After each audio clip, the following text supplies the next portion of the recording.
Please don't sign that." The words were barely louder than a whisper, yet they carried through the private dining room like a crack across glass. For a moment, nobody moved. The crystal chandeliers continued to glow above polished mahogany tables. The skyline of Manhattan still shimmered beyond the floor-to-ceiling windows. The waitstaff continued their silent dance between guests worth more money than most cities would see in a lifetime. But something had changed. Ethan Walker's hand stopped inches above the final page of a contract worth $100 million. His pen hovered in the air. Around him sat investors, attorneys, executives, and financial analysts, each dressed in tailored suits that practically announced success before a single word was spoken. They had spent 6 months negotiating this deal. 6 months of meetings, projections, legal reviews, and endless presentations. Tonight was supposed to be the celebration, the final signature, the final handshake, the final victory. Ethan slowly turned his head toward the voice. Standing beside a service station near the edge of the room was a young black waitress wearing a neatly pressed apron over her uniform. Her name tag read Naomi Brooks. One hand rested on a silver serving tray. The other hung calmly at her side. She did not look nervous. She did not look defiant. She simply looked certain. A few guests exchanged confused glances. One investor chuckled quietly. Another assumed she must have been speaking to someone else. After all, why would a waitress interrupt a negotiation involving $100 million? Ethan stared at her for a second before offering a polite but puzzled smile. "Excuse me?" he asked. The room grew quieter. Naomi swallowed softly. "Please don't sign that," she repeated. This time, everyone heard her. The reaction was immediate. Eyebrows lifted. Heads turned. A few executives looked genuinely offended. One attorney adjusted his glasses as if he had somehow misheard the sentence. Somewhere near the back of the room, a nervous laugh slipped out before quickly disappearing. Ethan remained composed. Years of leading billion-dollar companies had taught him how to stay calm under pressure. Yet even he could not hide his confusion. "Why?" he asked. Naomi glanced toward the projection screen displaying charts, equations, and financial forecasts. The numbers glowed beneath the soft lighting. She hesitated for just a moment. Not because she doubted herself. Because she understood exactly how ridiculous this must look. A waitress questioning a room full of experts. A server challenging people with degrees from Ivy League universities. A woman whose job was to refill water glasses suddenly speaking about a deal that could reshape an entire industry. "Because the formula is wrong," she said quietly. Silence. Real silence. The kind that makes people suddenly aware of the hum of the air conditioning and the faint clink of ice settling inside a glass. Ethan looked at the screen, then back at Naomi, then toward the analysts who had spent months validating every figure in the presentation. Nobody spoke. Nobody seemed to know how to react. Across the room, several guests fought the urge to smile. Others looked annoyed by the interruption. One executive leaned toward another and whispered something under his breath. Yet Naomi never lowered her eyes. She stood exactly where she was, holding her tray, surrounded by wealth and influence, looking completely out of place and somehow completely certain at the same time. And for reasons Ethan could not explain, he suddenly found himself unable to sign his name. The silence stretched so long that it became uncomfortable. Ethan Walker had spent his entire career making decisions faster than everyone around him. Speed was one of the reasons investors trusted him. Hesitation cost money. Doubt cost opportunity. Yet here he was, standing in the center of a private room overlooking Manhattan, unable to place his signature on a document that had already been approved by some of the brightest minds in the industry. His eyes shifted toward the giant projection screen again. Columns of data filled the display. Revenue forecasts, growth models, risk calculations. Everything had been reviewed dozens of times. Across the table, Victor Reynolds, the lead financial consultant on the project, adjusted his tie and forced a smile. "Mr. Walker," he said, trying to lighten the mood. "I believe we are allowing a misunderstanding to interrupt a very important evening." Several people nodded. The atmosphere loosened slightly. A few guests even chuckled. It was the response everyone expected. After all, the room was filled with experts. Naomi Brooks was a waitress. The hierarchy seemed obvious. Ethan looked toward Naomi again. "You said the formula is wrong," he said calmly. "Which part?" The room grew quiet once more. Naomi glanced toward the screen. Her pulse quickened. Every instinct told her to stay silent. People like her were not supposed to challenge rooms like this. For years, she had learned how to move unnoticed. Refill glasses, clear plates, smile politely, stay invisible. Yet the numbers on that screen had been impossible to ignore. The growth multiplier in the fourth projection, she answered. Several executives exchanged amused looks. Victor let out a short laugh. That projection was built by a team of analysts from 3 different firms. Naomi nodded. I know. And you found an error while serving dinner? Another executive asked. The question drew a few more smiles. Naomi did not react. She had heard that tone before. The tone people used when they had already decided who mattered and who did not. Ethan noticed something unusual. She was not trying to impress anyone. She was not angry. She was not defensive. She simply looked concerned. That bothered him more than confidence would have. Concern suggested certainty. Victor leaned back in his chair. Tell me, he said, folding his arms. How exactly did you spot a mistake that an entire team missed? Naomi hesitated. Not because she lacked an answer. Because she knew what would happen next. Nobody would believe her. Not at first. The equation assumes the customer acquisition rate remains stable after month 18, she said. But the retention adjustment was calculated using the wrong variable. The multiplier compounds an error every quarter. For a second, nobody spoke. Then came a few quiet laughs. One investor shook his head. Another whispered something to the person beside him. Victor smiled wider. That is a very technical observation. It is also correct, Naomi replied. Ethan watched her carefully. There was no arrogance in her voice. No attempt to embarrass anyone. She sounded like someone pointing out a misplaced exit sign before a building inspection. Simple, direct, matter of fact. Across the room, one analyst suddenly stopped smiling. He leaned forward and stared at the screen. His fingers moved across a tablet. A second analyst looked over his shoulder. Then a third. The energy in the room began to shift. Tiny at first. Almost impossible to notice. But Ethan saw it immediately. The people who understood the numbers were no longer laughing. The analyst's expression changed first. It was subtle. A tightening around the eyes. A slight forward lean. The kind of reaction that only appeared when someone spotted something they wished they had noticed earlier. Ethan saw it immediately. Years of negotiating billion-dollar deals had taught him how to read a room, and right now the room was beginning to tilt. The analyst tapped rapidly across his tablet. Another analyst beside him stopped smiling and opened the financial model. Within seconds, 3 different screens glowed across the table. The laughter disappeared. Victor Reynolds noticed the shift and straightened in his chair. What is going on? He asked. Nobody answered right away. The first analyst zoomed into the projection. Numbers scrolled. Formulas expanded. Rows of calculations appeared across the display like hidden layers beneath a painting. Naomi remained standing beside the service station, her tray resting quietly against her side. She did not look victorious. She looked worried. Ethan found that detail impossible to ignore. Most people who challenged experts wanted attention. Naomi seemed to want the exact opposite. She looked like someone hoping she was wrong. 30 seconds passed. Then 60. The silence grew heavier with every passing moment. Finally, the analyst looked up. His face had lost all color. The retention variable is duplicated, he said quietly. Nobody moved. Victor blinked. What? The adjustment factor was applied twice. The analyst swallowed. If the model runs exactly as presented, the projected growth rate becomes artificially inflated after month 18. Another analyst nodded slowly while staring at his screen. He is right. A third analyst joined in. The error compounds every quarter. This time nobody laughed. Ethan looked toward the giant projection. Suddenly the rows of numbers felt different. Less like certainty. More like a trap hidden beneath polished presentation slides and confident speeches. Victor shifted uncomfortably. That cannot be right. We reviewed this model dozens of times. Apparently not closely enough, one attorney muttered.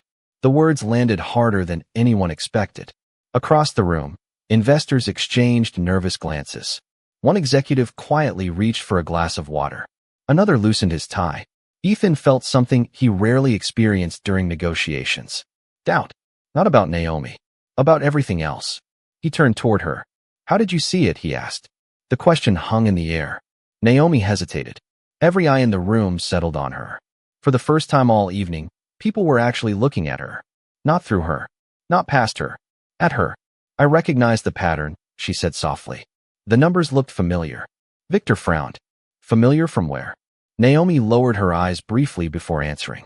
From studying financial modeling. The room froze again. Ethan noticed several people exchange confused looks. The answer raised more questions than it solved. A waitress working evening shifts in a luxury Manhattan restaurant was not supposed to recognize advanced financial models. Yet nothing about her sounded rehearsed. Nothing sounded exaggerated. She spoke with the calm certainty of someone discussing directions rather than correcting a $100 million transaction. Ethan glanced back toward the analysts. None of them were arguing anymore. They were still checking the model, still searching through the numbers, still finding the same problem. And as the reality settled across the room, one uncomfortable truth became impossible to ignore. The only person who had spotted the mistake before the signature was not sitting at the negotiation table. She had been serving dinner. Ethan Walker slowly set the pen down on the table. The sound was almost inaudible, yet everyone noticed it. A signature that should have taken 3 seconds had just been postponed by a woman carrying a serving tray. Outside the glass walls, Manhattan sparkled beneath the night sky. Inside, certainty was disappearing one uncomfortable realization at a time. Victor Reynolds cleared his throat and attempted to recover control of the room. Even if there was a modeling error, he said carefully, the larger conclusions remained valid. His confidence sounded thinner now. The analysts no longer looked toward him for reassurance. They were too busy studying their screens. One of them expanded another worksheet. Then another. Numbers shifted. Assumptions changed. Forecasts shrank. The projected returns that had looked spectacular an hour earlier suddenly appeared far less impressive. Ethan watched the reactions spread around the table like a silent wave. Investors leaned closer. Attorneys whispered to one another. A board member removed his glasses and rubbed his forehead. Nobody likes surprises involving $100 million. Especially not surprises discovered at the final moment. Naomi remained exactly where she had been standing. She had not stepped forward seeking attention. She had not demanded recognition. In fact, she looked as though she wished the entire room would forget she was there. But that was no longer possible. Ethan studied her more carefully. Her uniform was immaculate. Her apron was neatly tied. She carried herself with quiet professionalism. Yet there was something unusual beneath the surface. Confidence without ego. Knowledge without performance. It reminded him of people he had met early in his career, brilliant minds who never felt the need to announce how smart they were. You said you studied financial modeling, Ethan said. Where? Several people immediately turned toward Naomi. The question seemed simple, but everyone understood what it really meant. Who are you? Naomi lowered her gaze briefly before answering. A few years ago, I attended Columbia University. The room became still again. Victor blinked. One investor raised an eyebrow. An attorney nearly dropped his pen.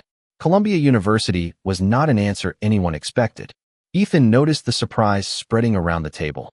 The assumption had been easy. Waitress first. Everything else second. Now that assumption was cracking. Finance? Ethan asked. Naomi nodded. Applied mathematics and quantitative economics. Nobody laughed this time. Not a single person. The analysts exchanged another look. Suddenly her explanation made sense. The formulas. The pattern recognition. The confidence. It all fit. Yet the answer created an even larger mystery. If she had studied subjects that difficult at one of the most respected universities in the country, why was she serving dinner in a private restaurant overlooking Manhattan?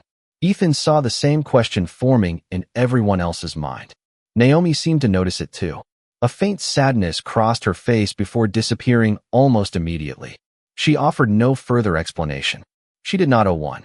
The room sat in thoughtful silence while the analysts continued checking the model. Then another voice spoke from the far end of the table. There is another issue. Heads turned instantly. The analyst who spoke was staring at his screen with growing concern.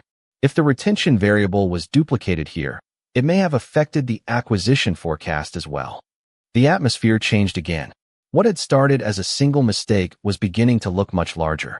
Ethan felt his stomach tighten. The deal was no longer being delayed because of a technicality. It was being re-examined because one person had noticed something everyone else had missed. And that person had been serving drinks only minutes earlier. The analyst's words settled over the room like a cold fog. The acquisition forecast may be affected too. Nobody interrupted him. Nobody rushed to defend the model anymore. Confidence had been replaced by verification. Screens glowed across the table as calculations were reopened and assumptions were tested again. Ethan Walker remained standing, his attention fixed on the growing cluster of analysts. For the first time that evening, the conversation was no longer centered on opportunity. It was centered on risk. $100 million had a way of sharpening people's focus. Victor Reynolds leaned forward. "Run the numbers again," he said. "All of them." The analysts did not argue. Their fingers moved rapidly across keyboards. New projections appeared. Old projections disappeared. Charts shifted. Forecasts dropped. Every adjustment seemed to pull the expected returns lower. The atmosphere inside the private dining room changed with every passing minute. What had begun as a celebration now felt more like an investigation. Ethan glanced toward Naomi Brooks. She was still standing quietly near the service station, as if she expected someone to ask her to leave at any moment. Yet nobody did. In fact, people kept looking toward her. The same executives who had barely noticed her presence an hour earlier were now studying her with curiosity. One investor finally spoke. "How long ago did you attend Columbia?" Naomi hesitated. "4 years ago." "And you left?" She nodded. "During my senior year." The investor seemed surprised. Why would anyone walk away that close to graduation? A brief silence followed. Naomi looked down for a moment. Life happened. The answer was simple, honest, and somehow it carried more weight than a long explanation ever could. Ethan noticed that she offered no excuses and asked for no sympathy. She simply stated a fact and moved on. There was something remarkable about that. Across the table, one of the analysts suddenly sat upright. "Found it." Every head turned. The room froze. He projected a new spreadsheet onto the large screen. Rows of highlighted cells appeared in red and yellow. "The acquisition forecast inherited the same error pathway," he explained. Once the retention variable was duplicated, it artificially boosted future customer value estimates. That inflated projected revenue across multiple sections. Another analyst nodded immediately. "He is correct." A third analyst added, "Without the correction, the company would appear significantly more profitable than it actually is." Nobody spoke. The city lights beyond the windows seemed distant now. The elegant dinner plates. The expensive wine. The polished speeches. None of it mattered. Ethan looked at the revised projection displayed on the screen. The difference was staggering. Not catastrophic. Not fraudulent. But large enough to completely change the economics of the deal. Large enough that signing tonight would have been a serious mistake. Victor removed his glasses and stared at the numbers. His confidence finally vanished. For months, he had trusted the model. So had everyone else. Yet the person who spotted the flaw was not a consultant, a partner, or an executive. She was the woman who had spent most of the evening refilling water glasses. Ethan slowly turned toward Naomi. "You may have just saved everyone at this table a fortune," he said quietly. The room remained silent. Then, one by one, people began looking at Naomi differently. Not as a waitress, not as staff, not as background. For the first time all night, they were looking at her as the smartest person in the room. For several seconds, nobody spoke. The statement lingered in the air long after Ethan Walker finished saying it. The smartest person in the room. Hours earlier, that idea would have sounded ridiculous to most of the people sitting around the table. Now nobody seemed eager to disagree. Naomi Brooks shifted uncomfortably beneath the sudden attention. She was accustomed to being overlooked. Being noticed felt far more difficult. One investor slowly pushed his chair back and studied the revised projections displayed across the giant screen. "How much would the error have cost us?" he asked. The lead analyst ran another calculation before answering. If the deal had been executed exactly as structured tonight, the long-term valuation assumptions would have been significantly overstated. The room remained silent. "Translate that into plain English," another investor said. The analyst exhaled. "It means we would have paid far more than the company is actually worth." Several people exchanged uneasy looks. $100 million suddenly felt far larger than it had at the beginning of the evening. Ethan folded his arms and stared at the updated numbers. The revised model told a completely different story. The opportunity was still attractive, but it was no longer the guaranteed victory everyone had been promised. He thought about how close he had come to signing. One signature, one moment of confidence, one decision that could have followed him for years. Then he looked at Naomi again. When did you notice it? He asked. During the presentation, she answered. The growth curve looked too smooth. A few analysts glanced toward each other. Ethan noticed something remarkable. They were not dismissing her observations. They were listening, truly listening. Most people would have assumed the experts knew what they were doing, Ethan said. Naomi offered a small smile. Most of the time they do. The response drew a few quiet laughs, but this time the laughter carried respect rather than mockery. Ethan found himself smiling as well. It was the first genuine smile he had given all evening. Across the room, Victor Reynolds remained unusually quiet. His earlier confidence had disappeared beneath the weight of the evidence. Months of work had been built around assumptions nobody thought to challenge. That realization seemed difficult for him to accept. Yet the facts remained on the screen for everyone to see. They were impossible to argue with. One of the younger analysts finally spoke. Honestly, I should have caught it. Another nodded. Me too. A third shook his head. We were all looking at the model the same way. Naomi glanced toward him. Sometimes that is the problem. The analyst frowned thoughtfully. What do you mean? When everyone expects to see the same answer, they stop asking new questions. Silence followed. Not awkward silence. Reflective silence. The kind that arrives when a simple truth lands exactly where it needs to. Ethan felt those words more deeply than he expected. His entire career had been built on challenging assumptions. Yet somewhere along the way, success had made certain assumptions feel safe. Tonight had reminded him that confidence and certainty were not the same thing. Outside, the lights of Manhattan continued to glitter beneath the dark sky. Inside, the atmosphere had transformed completely. The celebration was gone. In its place stood something far more valuable. Perspective. And as the revised numbers continued appearing across the screen, one fact became impossible for anyone in the room to ignore. The deal had not been saved by technology, status, experience, or authority. It had been saved by a person everyone had almost overlooked. The room no longer felt like the same room. An hour earlier it had been filled with certainty, polished presentations, and carefully rehearsed confidence. Now every assumption seemed to be under review. Ethan Walker walked slowly toward the giant projection screen, while analysts continued updating calculations. The revised figures painted a very different picture from the one that had been celebrated at the beginning of the evening. The opportunity still existed, but the margins were thinner. The risks were higher. The projections were finally honest. Ethan folded his hands and studied the numbers in silence. Around him, investors spoke in lower voices than before. Nobody wanted to admit how close they had come to making a costly mistake. Across the room, Naomi Brooks quietly placed her serving tray on a nearby counter. Her shift was technically still in progress, yet nobody seemed concerned about restaurant protocol anymore. The discussion had moved far beyond dinner service. One of the senior investors stood and approached the screen. If these corrections had not been found tonight, how long would it have taken us to discover the problem? He asked. The lead analyst considered the question carefully. Possibly months.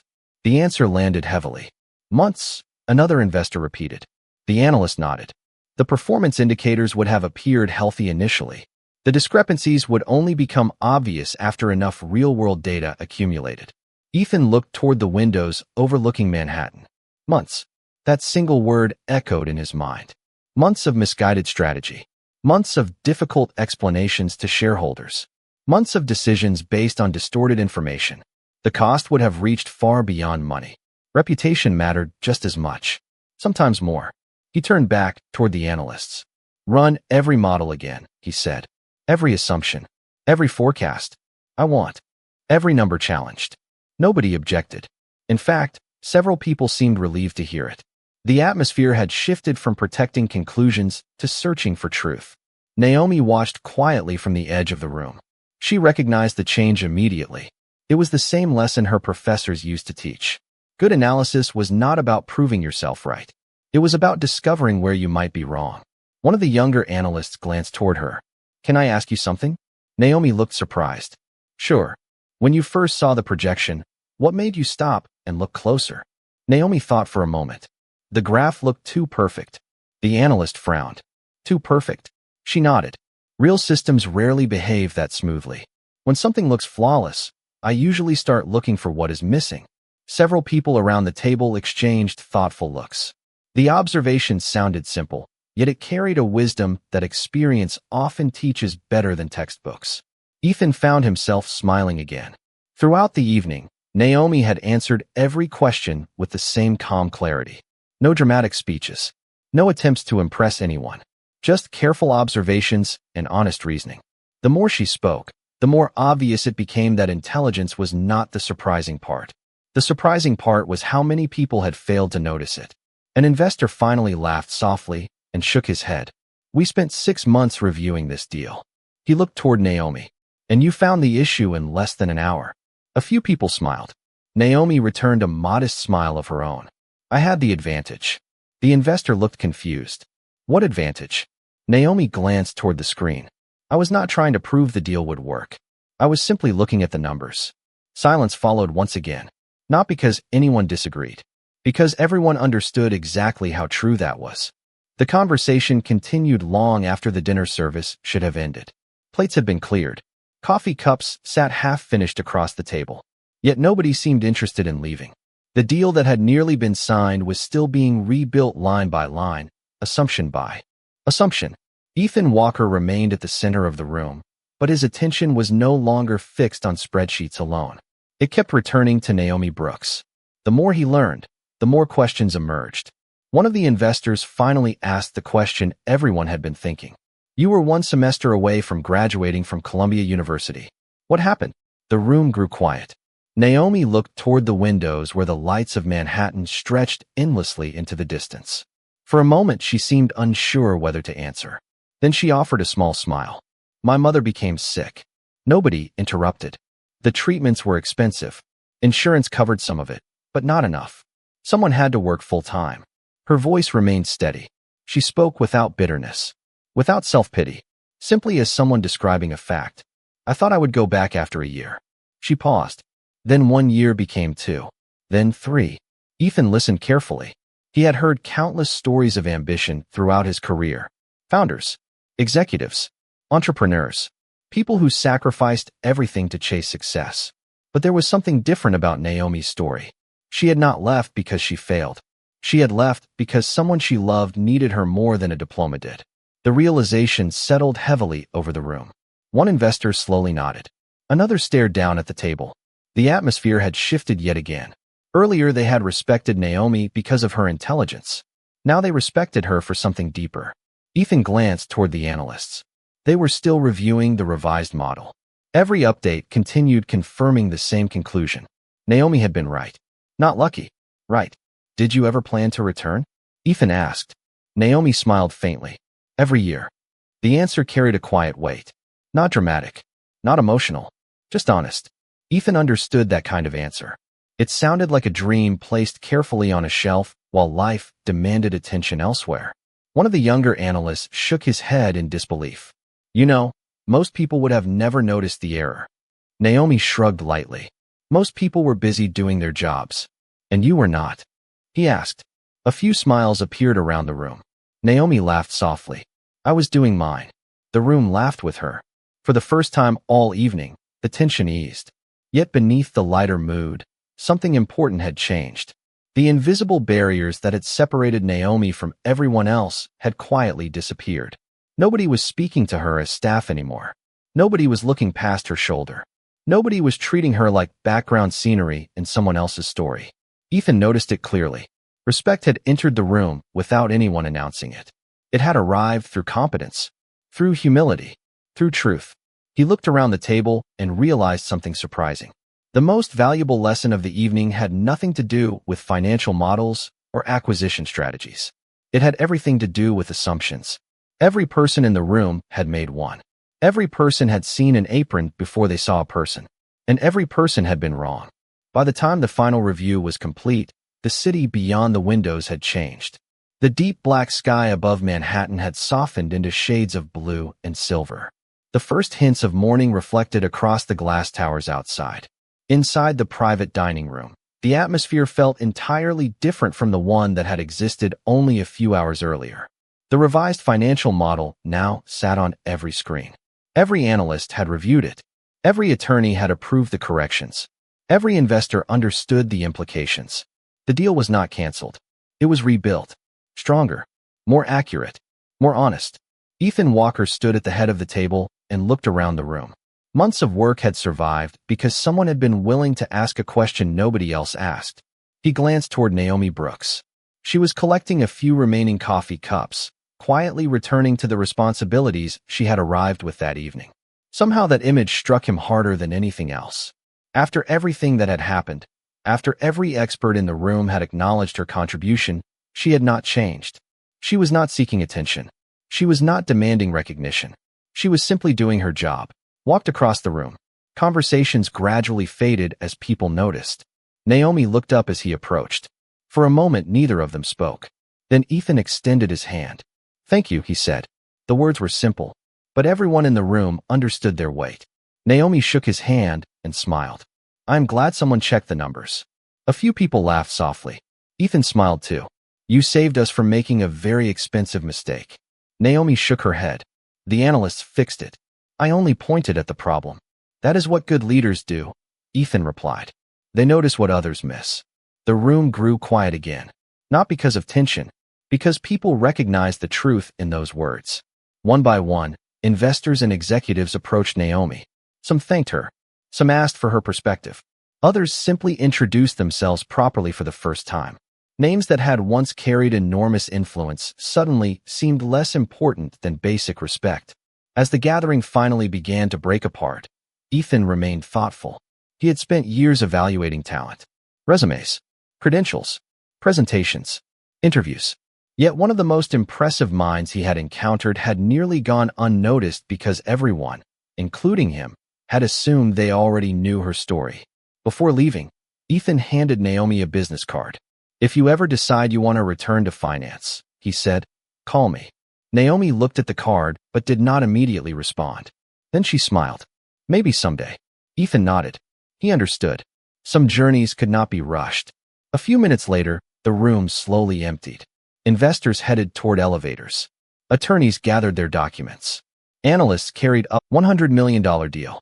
It was that the intelligence, dignity, and potential had been there all along. The room had changed. The numbers had changed. The deal had changed. The only thing that had not changed was Naomi. And perhaps that was the lesson everyone remembered most. Knowledge does not need permission to exist. It only needs someone willing to see it.